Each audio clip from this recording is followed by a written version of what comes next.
taking action for you this morning on TV 20 Detroit starts right now. We're at the beautiful Detroit Institute of Arts, one of the most magnificent museums in these United States. And this is the episode that we embrace with our heart, soul, and intellect, the importance of hope. And there's no organization more dynamic that symbolizes why hope is something that we can never devalue. The Girl Scouts of Southeastern Michigan have done something history-making that without hope, we'll never have a future. Brenda Naomi Rosenberg, the Jewish liaison to the Religious Relationship Committee of Girl Scouts, Southeast Michigan. So today we have the wonderful opportunity to bring Girl Scouts from all parts of Southeast Michigan to the Detroit Institute of Arts to see beauty in our differences, to see the art from various religions, and for them to get a chance to be creative themselves and to see what they can do. And this is ingrained in every single Girl Scout that's coming here today. My name is Julie Whitney Dawson. I have been a Girl Scout for 82 years, and my involvement is primarily at the international level.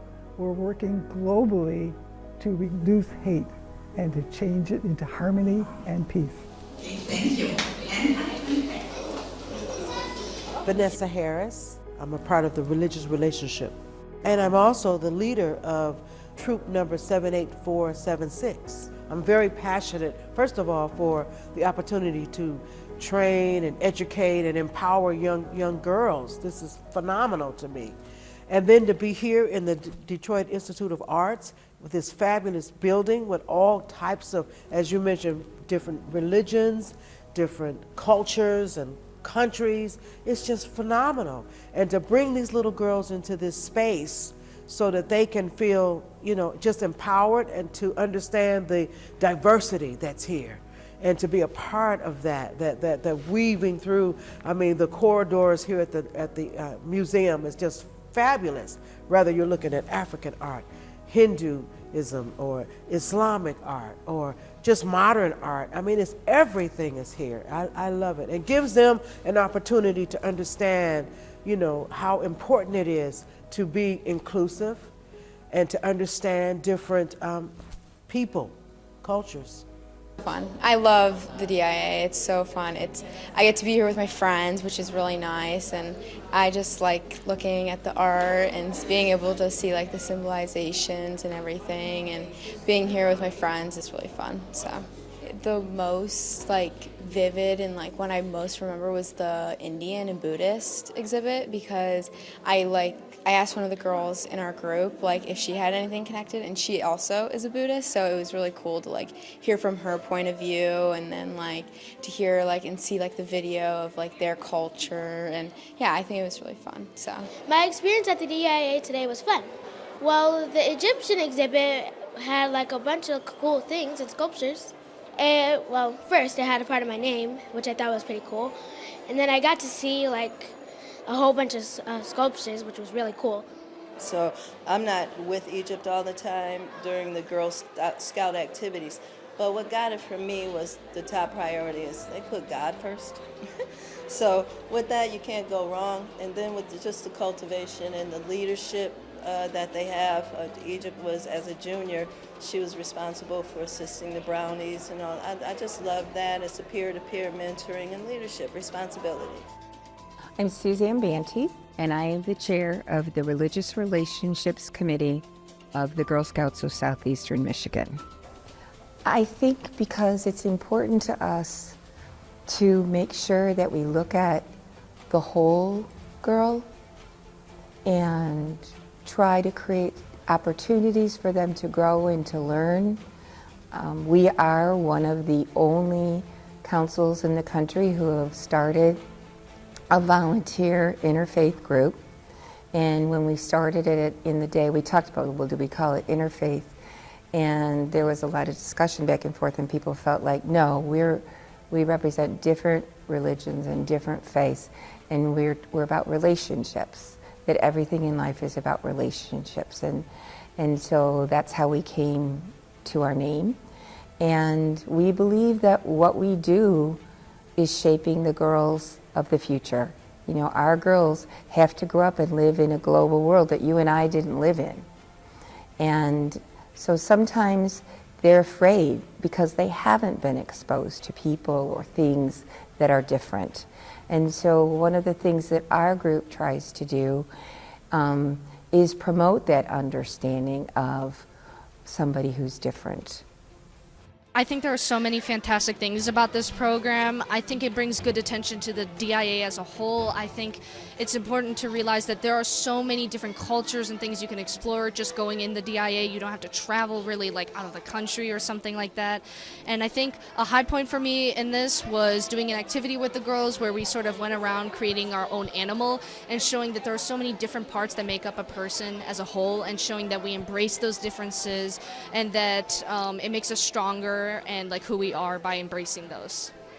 Juliet Lowe, the founder of Girl Scouting in the United States in 1912, started Girl Scouting with the goal and the action immediately of including all girls of all races, all religions, and including African Americans in Savannah, Georgia in 1912, and for girls who were handicapped, and for girls who were from indigenous population, and girls from all religions. That was from the beginning. That was not being done in 1912. That was a courageous, amazing concept. She was a woman who had severe hearing difficulties. And you know what she'd do? She would recruit someone and they would say, oh, I'm sorry, I told me 11. She'd say, okay, we got you set. And they said she always turned a deaf ear. Wow. So she made it happen from the beginning. We've always been fundamentally DEI. Now, as an artist, and also you're a noted author of books that children all over the world love, and the Silly Billies. Well, this just happens to be the book they're receiving. The Silly Billies find stripes and spots.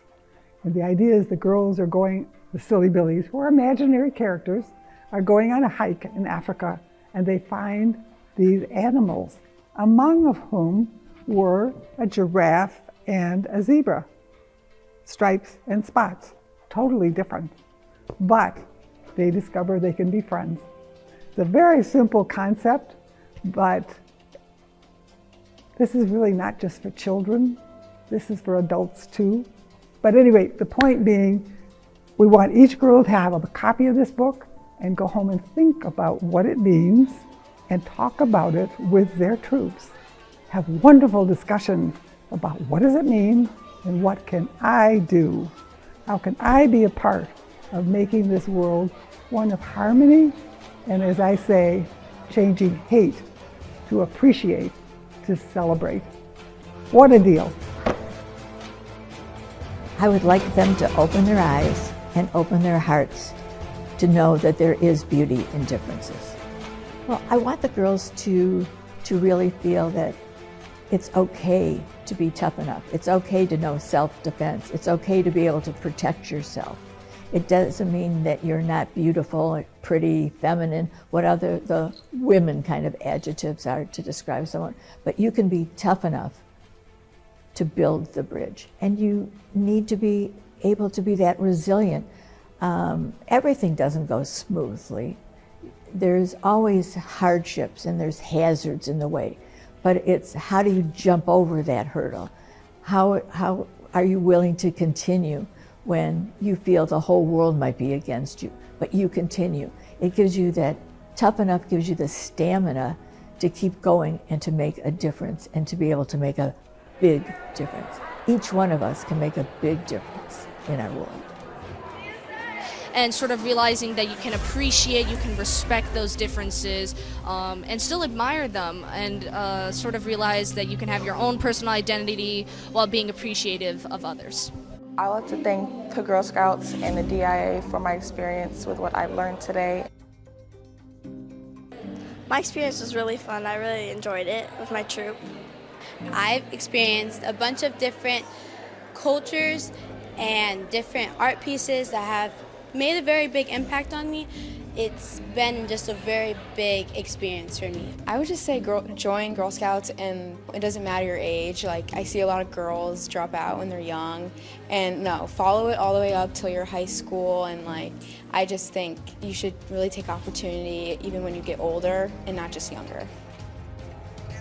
Thank you to the Girl Scouts of DIA for this experience today.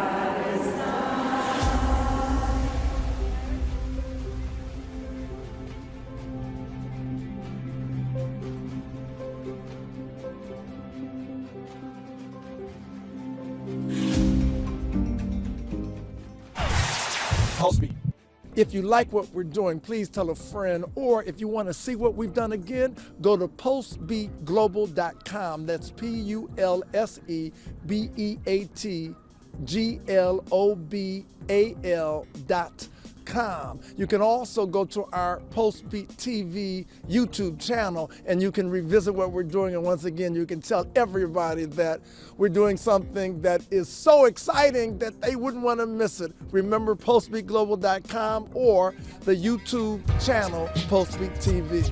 Thanks for telling the world about us.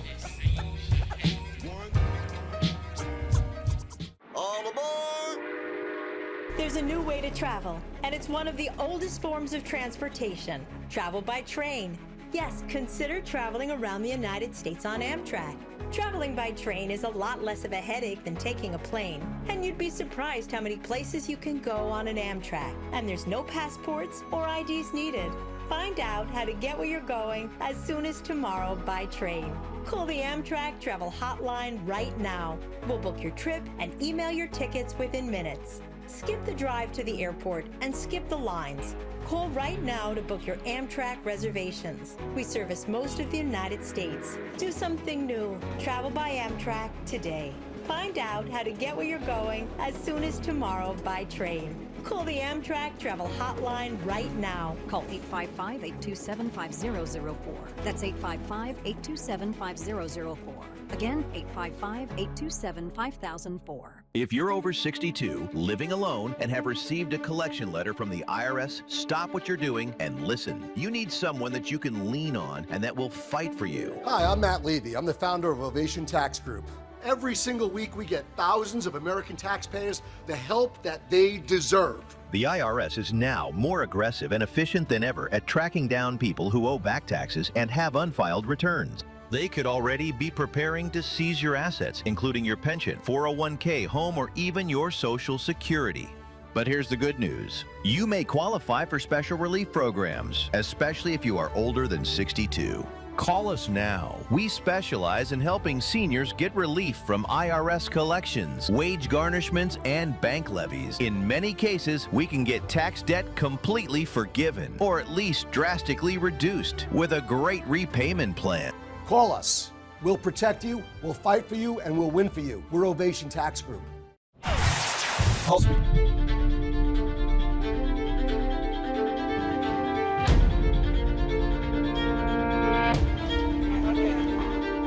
Now, bowling is interesting because when we think of Detroit, we think of course, Motown music.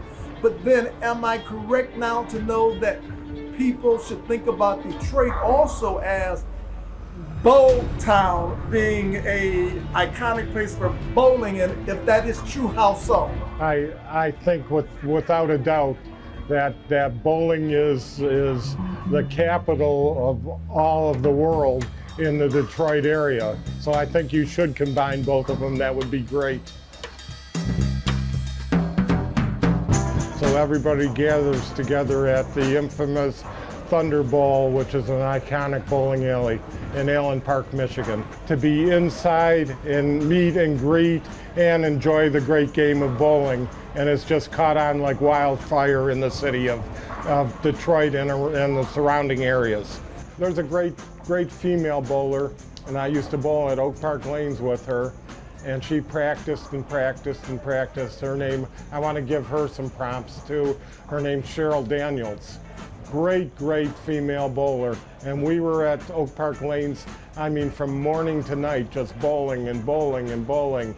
And I was lucky because I knew the owner and he let me bowl for free.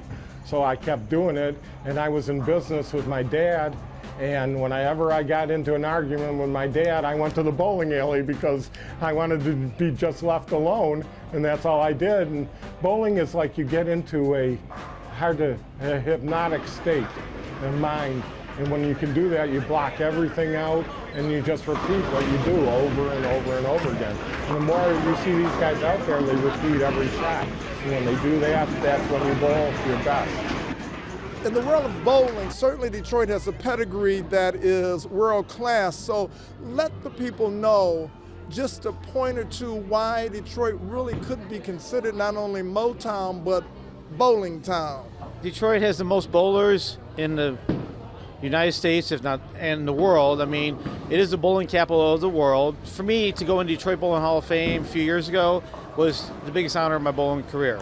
I always wanted to go in Detroit Bowling Hall of Fame. To me, outside the USBC Hall of Fame or the PBA Hall of Fame, Detroit Hall of Famers are the echelon in the world. The Detroit bowlers in the Hall of Fame have made their mark on the PBA, the USBC. I mean, bowlers like Bob Goyke, Lodge Lane's team, Lou Anceris sponsored a lot of bowlers that have gone on to be PBA champions. Harry Sullins, Andrew Anderson, other local boys have gone on. I mean, if you make it in Detroit bowling, you can make it elsewhere. I mean, and that's where I started, and if it wasn't for the Dan Ottman organizations and the tournaments in Detroit and getting my feet wet or get my head banged in by some of the best, I mean, that's how I kept getting better. Actually, 1898, a guy came to Detroit, Robert Menninger Jr., came to Detroit from the East Coast because he wanted to bowl in the hotbed city of bowling, which was here, not New York. New York started bowling. His team won a giant trophy that's on display in Detroit Historical Museum. The Rodman tournament out at Super Bowl Lanes, it was quite a bit of people there, and it was my first big tournament, and I was real close to making the cut. Fell short about 60 pins, so it was just, like I said, it was a nice turnout for my first time there, and I almost came close to making the cut for match play. Wow, now you're a semi-professional bowler, so obviously you know a thing or two. So is there a piece of advice that you could give to somebody watching this show that might inspire them to be semi or a professional or just to enjoy bowling? A tip? Practice. If you want to get good at it, practice. Always practice. And the guys that are out there that's bowling, I'll tell you one thing, spares is the name of the game. Anybody can strike, but if you got to get your spares. So practice on those spares as much as you can. Bowling to me has been a part of my life, an integral part of my life. I have friends across the country because of bowling. So I don't know what my life would be. It helped me learn to travel. You know, I've been to like 47 of the 50 states. So with bowling, it's an avenue to get outside of what you see in front of you. It allows you to grow and mature in the sport as well as in yourself. You know, when I think of the iconic TV shows connected with bowling, of course it was Bowling for Dollars, and that was dedicated to bowling, but I think of the Flintstones and the Honeymooners because there's a tie into bowling, no? Yes, the Flintstones especially, you know, they had the little tippy toes and things like that, and we mocked them, and the sport was mocked a long time because of that, because again, you know, we weren't taken as serious. We weren't looked at as a real sport, but we work hard, we practice, we work out somewhat, not me a lot, but people do work out, and you have to stay mentally and physically fit. So the Honeymooners, that was a little before me, so I'm not really in tune to that, but I did watch the Flintstones. Well, I'll be buying that tonight is the night. We take that Bayonne team, we'll be the bowling champ to the whole Raccoon Lodge. Don't worry, pal, we'll win. Paul, this is exciting, and you know more about the climate than anybody, so the climate of bowling in the city of Detroit would be what? Well, we are officially the bowling capital of the world, and so this town is bowling crazy. This place is packed every day, all week long when these tournaments come to town. And this isn't just any other tournament. This is one of the majors on the professional bowling tour. Just like in golf, you know, they have the Masters, the US Open, etc. Well, this is the Masters. This is the USBC Masters. This is one of the majors on the professional bowlers tour. And this place is absolutely electric, and this place is packed. Now, the theories on why Detroit is Motown, and I'm calling this Bowtown in terms of bowling. I'm gonna give it a new name, but what makes Detroit really distinctive as a city that now can claim being the bowling capital? Is it the air, the water? What makes Detroit so dynamic? Well, in the bowling field, we have what's called sanctioning or registration. So in other words, people that are sanctioned as bowlers, you pay your sanction fee and you're sanctioned as an official league bowler, they count those numbers. And there is no metropolitan area in the world that has more sanctioned bowlers than the Detroit area. And then you also look at the rich history of bowling in this town. You go back to the 1950s and 40s, the Stroh Brewery, big bowling teams, and then, you know, we were the big rivals with the St. Louis bowling teams. And so this has a very rich history, as well as just sheer numbers of more people that are sanctioned bowlers in this town than any other place in the world.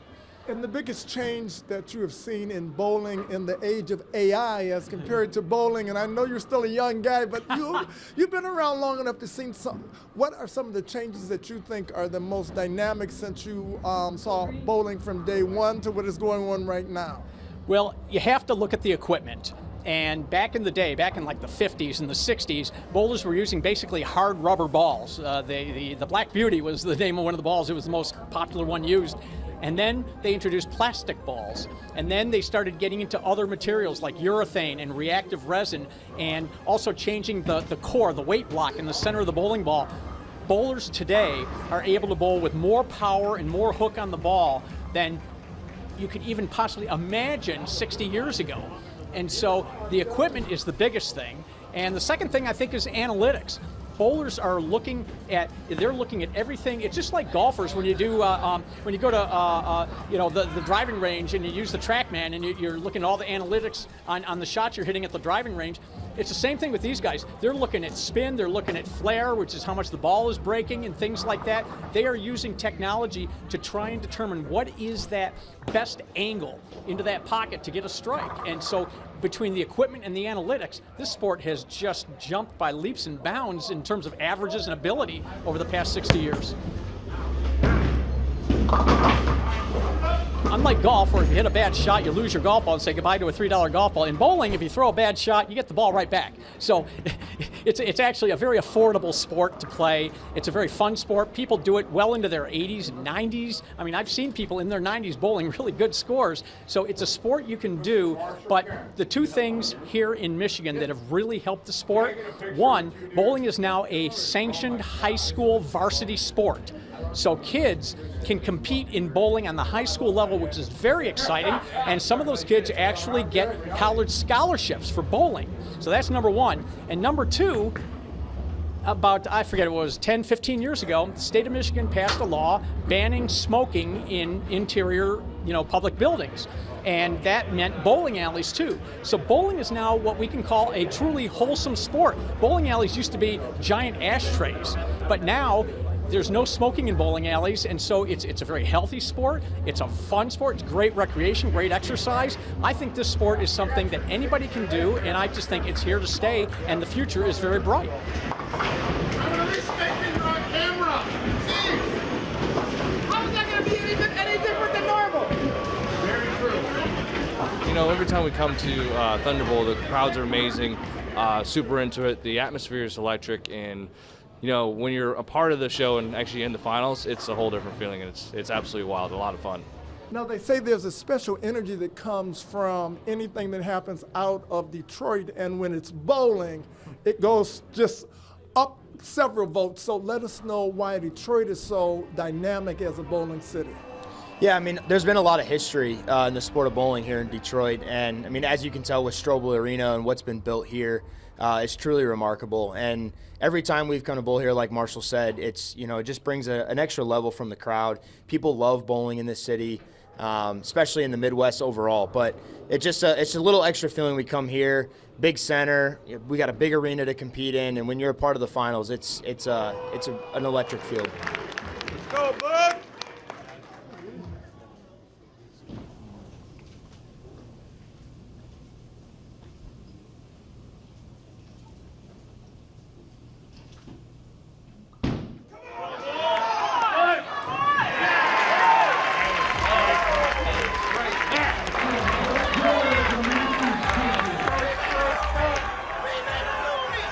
Thank you so much. And you know what? I want to make sure I say your name right. You officially pronounce your name? Bug Kroll. Bug Kroll.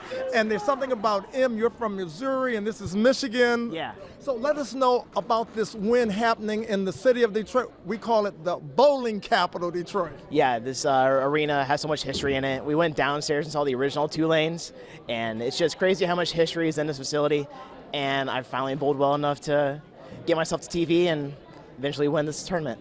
Wow, and when we talk about bowling as a sport that's beloved by, it's cross-generational, it's cross-cultural, what's a secret you can pass on to someone watching that might improve their bowling game? So I don't really have a secret, but anyone can do this. You don't have to be tall, you don't have to be fast. I'm 5'3", and I just bowl for a living. Like, anyone can do this sport if you have a local alley. I went to college doing this.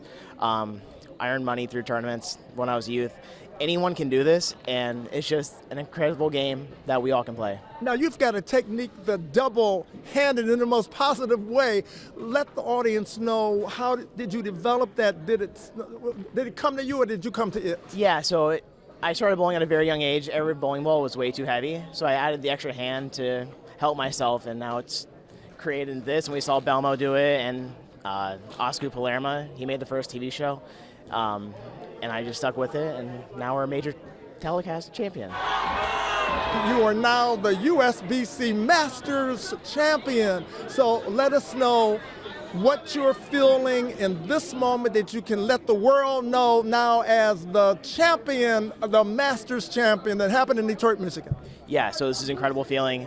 Never expected this would happen, and I was just happy to make TV. Now being a champion, we're going to enjoy this next car ride to the next PBA Tour stop. And your newest baby is? This bad boy.